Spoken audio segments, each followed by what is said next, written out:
Hello student, तो आज हम पढ़ेंगे क्लास 9 के सब्जेक्ट साइंस का चैप्टर 5 बायोलॉजी का the fundamental unit of life, और उसको हम सेल के नाम से भी जानते हैं।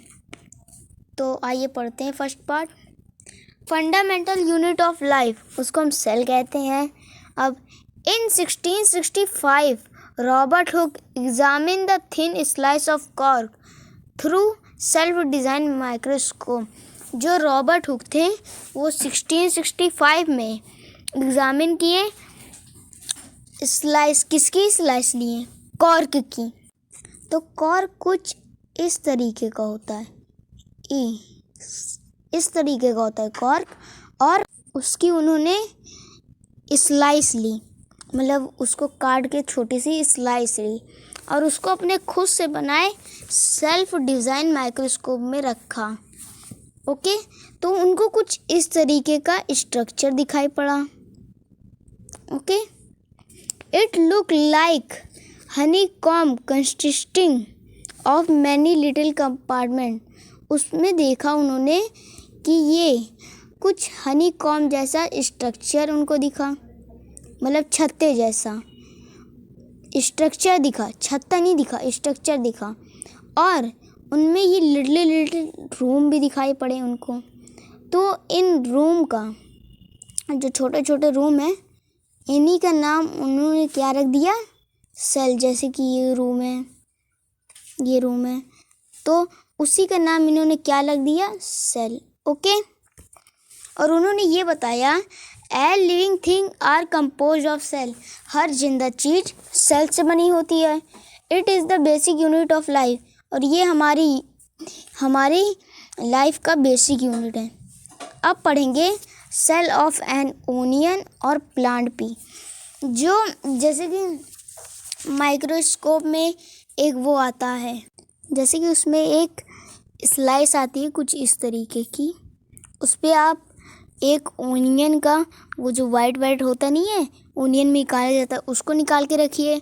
फिर उसमें 2-3 ड्रॉप डालिए, फिर एक ओनियन का, इसलिए कि वो किसी कचड़े उसी पे कोई कचड़ा गिरे ना, इसीलिए एक ओनियन की स्लाइस और रख दीजिए। और जब आप देखेंगे उसमें तो कुछ आपको इस तरीके का स्ट्रक्चर दिखाई पड़ेगा, और जब आप डायग्राम में बनाएंगे तो कुछ इस तरीके का स्ट्रक्चर दिखाई पड़ेगा। और ये हमारी एक सेल है, और ये न्यूक्लियस है। ओके, और ये जो खाली ये पीला पीला हिस्सा है ना, ये हमारा क्या है? साइटोप्लाज्म। ये न्यूक्लियस है और ये क्या है? Cytoplasm. Okay, various cell in human body. First है, देखिए, ब्लड सेल, बोन की सेल हमारी, मसल की सेल, न्यूरॉन सेल, ये हमारे दिमाग में पाई जाती है। ओके, और ये sperm, fat cell,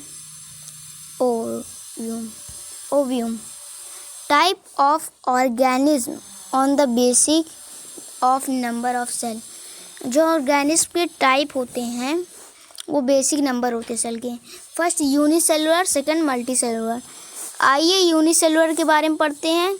unicellular organism, it is single celled organism. ये सिंगल सेल से बने होते हैं। All functions perform by single cell. हर फंक्शंस परफॉर्म करते हैं सिर्फ सिंगल सेल से। And it is life span, इनकी लाइफ बहुत शॉर्ट होती है। एग्जाम्पल के तौर पे अमीबा, बैक्टीरिया, पैनोमीशिया। सेकंड पढ़ेंगे multicellular organism, it consist large number, ये बनी होती है लार्ज नंबर की सेल से। Different cell perform different function, अलग अलग सेल अलग अलग फंक्शन परफॉर्म करती, और इनकी लाइफ स्पैन लॉन्ग होती है, मतलब बड़ी होती है। अब देखो, ट्री है, ट्री 1000-2000 साल तक जिंदा रख सकता, एनिमल भी। और ये ये तो जैसे ही पैदा होते हैं 2-3 दिन में मर जाते हैं। अब पढ़ेंगे what is cell made up of. Every single cell do basic function. हर सिंगल सेल बेसिक फंक्शन करती है। Like exchange a gas, exchange करती है गैस का, डाइजेशन करती है, अब्जॉर्प्शन करती है। 3 main component of cell, 3 main component होते हैं सेल के। जैसे कि ये सेल है, ओके, और इसका जो बाहरी ये वाली परत है उसको हम बोलेंगे प्लाज्मा मेम्ब्रेन। ये सेल मेम्ब्रेन भी आप कह सकते हैं, ओके। न्यूक्लियस तो आप सब जानती होंगे, ये जो ग्रीन ग्रीन पार्ट है ये न्यूक्लियस है। और साइटोप्लाज्म, इसके अंदर जो जेली लाइक स्ट्रक्चर है, मतलब एकदम जेली चिपचिपा, वो सब क्या है? Cytoplasm, okay. आप पढ़ेंगे सेल मेम्ब्रेन, प्लाज्मा मेम्ब्रेन और प्लाज्मालीमा। आप सेल मेम्ब्रेन को या तो सेल मेम्ब्रेन कह सकते हैं, या प्लाज्मा मेम्ब्रेन, या plasmalemma, okay. It is the boundary of each cell. सब सेल की ये बाउंड्री होती है विच सेपरेट द साइटोप्लाज्म, और सेपरेट करती है किसको? साइटोप्लाज्म को, और ये सराउंडिंग होती है। अब next point, present in both animal cell और प्लांट सेल। ये प्रेजेंट होती किसमें? एनिमल सेल और प्लांट सेल में। It made of protein and lipid. ये बना होता है प्रोटीन एंड लिपिड का। It selectively permeable in nature. It allows some minerals in out of the cell.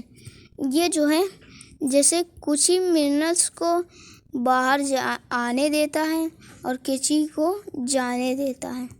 ऐसा नहीं कि तुम चले गए तो तुमको भी आने देगा, नहीं, ये सिर्फ स्टार लोगों को जाने देता है, स्टार लोगों को बाहर आने देता है, ओके।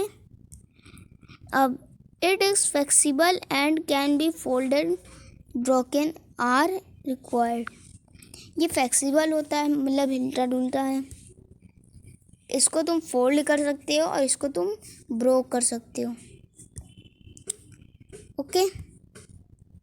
अब पढ़ेंगे movement of substance through plasma membrane. First is diffusion. It is respondence movement of substance from high concentration region to ion concentrate region, and oxygen and carbon dioxide can move across the cell membrane. जो high spontaneous मूवेशन होता है वो substance होता है higher कॉन्ट्रेशन का, religion होता है लो कॉन्ट्रेशन का रिलीजन। ऑक्सीजन और कार्बन डाइऑक्साइड को मूव करता है अक्रॉस सेल, मतलब कार्बन डाइऑक्साइड को आने देता है और कार्बन को जाने देता है, ओके। अब बोलेंगे ऑस्मोसिस का। The movement of water molecular, जो वाटर आता है जाता है उसके मूवमेंट को हम बोलते हैं molecules through plasma membrane is called osmosis diffusion of solvent, okay. What happen when cell put in water solution of sugar or salt? Type of solution on the basic of concentration. First is hypertonic solution, second is isotonic solution, third is hypertonic solution, hypotonic solution. Concentration of solution outside the cell is less than inside the cell due to the cell lose water and streak. और second है equal concentration outside and inside the cell due to the cell gains equal amount of water which is lost. Consist of solution outside the cell is more than inside of cell. Due to this cell gain water cell set up and many be brushed, okay. तो ये है हेप्रोटोनिक, इसमें बाहर से अंदर जाएंगी कि अंदर से बाहर जाएंगी? बाहर से अंदर आएंगी कि अंदर से बाहर जाएंगी? तो ये अंदर ढेर सारा है तो अंदर से क्या करेंगी? बाहर जाएंगी। अब ये इक्वल अमाउंट पे है, मतलब न ज़्यादा बाहर है न ज़्यादा अंदर, तो ये क्या है? इक्वल अमाउंट पे। जो इक्वल अमाउंट पे हो उसको एस्टोटोनिक सोल्यूशन बोलेंगे। अब बोलते हैं हाइपोटोनिक सोल्यूशन क्या होता है? तो इसमें अंदर कम है पर बाहर ज़्यादा है। ओके, तो ये अंदर से बाहर जाएगा कि बाहर से अंदर आएगा? ये बाहर ज़्यादा है तो ये बाहर से अंदर आएगा ढेर सारा, तभी तो अंदर बढ़ेगा। एग्जाम्पल के तौर पे एक्स और जेंट्स। अब नेक्स्ट वीडियो में हम सेल वॉल के बारे में पढ़ेंगे। Thank you.